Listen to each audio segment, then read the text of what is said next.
This video is sponsored by Noregon, the commercial vehicle data experts. Visit Noregon.com to learn more.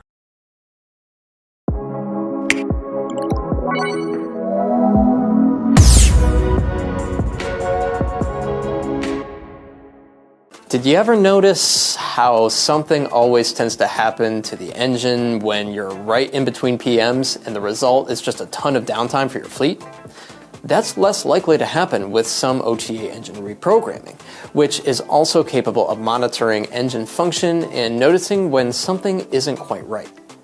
Oftentimes, a fleet's OTA provider can monitor the engine's current calibration and constantly look for any new updates that are available. Well, that David guy really knows what he's talking about. It was a good overview, but what does it mean for our shop? Well, the biggest advantage over-the-air updates brings to the service process is the ability to clear faults. We see it happen, fault codes crop up, they worry the boss, they worry the driver, and all we really have to do is clear the codes in the shop. With over-the-air updates pushed from the OEMs, the software on the engine is updated and the faults aren't triggered anymore. Okay, all right, so we don't have to bring the truck into the shop and plug into the software to clear a code. Wait a minute, haven't we talked about this before? Yes, in broad strokes, but now we're going to dive into the specifics since you've upped your data usage truck service game. While OEM updates and parameter updates, such as setting max road speed, are the most common uses of over-the-air updates, third-party service providers and telematics providers are getting into the OTA game. What about our Noregon friends? Can they do this? How nice of you to ask.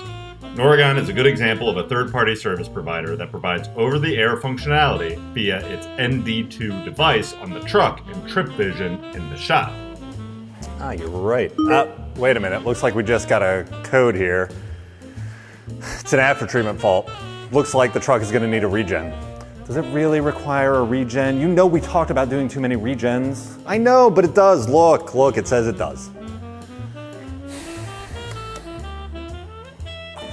Fine, it looks like you're right, but over-the-air functionality lets us force the regen from here. No need to bring it into the shop.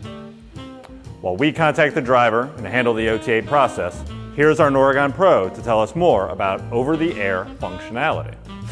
What makes the remote diagnostics safe and secure is that inside every ECU is a set of algorithms and security checks that when you negotiate with the ECU to do particular outputs or changes or routines, the internal ECU checks to make sure that the conditions are correct and safe for that operation.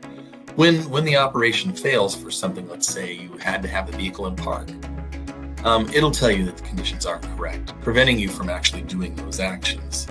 Safety that's within the software is necessary when you're asking for a remote routine that you intend the driver to take care of. Now, these safety checks are done normally in diagnostic software, perhaps on a laptop, by telling the mechanic to put the vehicle in the right state, to check these things. And the same types of things are necessary for roadside remote diagnostics as well. As an example, if you want to command a roadside regen, as I'm sure most people are aware, the vehicle gets rather hot. So in addition to telling them, okay, you need to have it in park, you need to engage the parking brake, all these kinds of things that are normally necessary to get the vehicle to actually do it and have the engine running. On top of that, you also have to tell him, okay, from a safety-related perspective, check around you. Are you in an area that's free of debris? Are you in an area that's not a fire hazard? These kinds of things. In order to make the operation actually safe.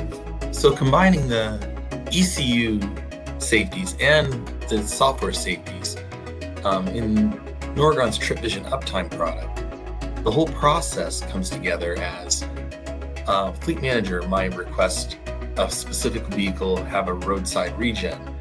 This will result in the driver getting an email or a page on his phone, which he'll then open up. And after he's pulled the vehicle aside and got into a safe place, he'll go through the list of things that are required for safety features and for an okay, give the okay for the regen to occur, and only then will the command actually be sent to the ECU to start the regen. All right, very good. So what's our technology talking point next time? Next time, we're going to talk... Data Jason? Hello? Are you... Okay, something's wrong. I better contact our IT specialist. I'll see you next time.